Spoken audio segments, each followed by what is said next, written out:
Hi, ako si Brycel, tamad pero may pangarap. Kaya tara, samahan niyo ako.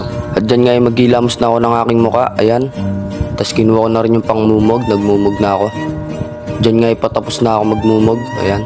At dyan nga tinitiklop ko na ang aking ginamit na kumot, ayan. Inayos ko na ang aking higaan dyan.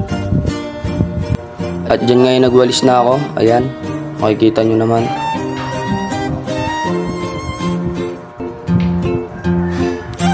Diyan nga kinuha ko na din yung panda ko. At dyan naman guys ay magmamap na ako nyan. Ayan, naayos ko na yung map. Diyan nga nagsimula na ako magmap nyan. Yan, mabilisang map lang yan guys.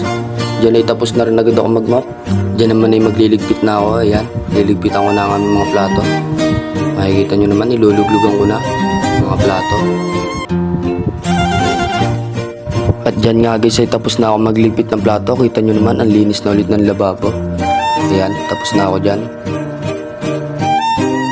Maraming salamat sa panonood. Muli, ako si Brycel, tamad pero may pangarap. Mag-iingat po kayo palagi.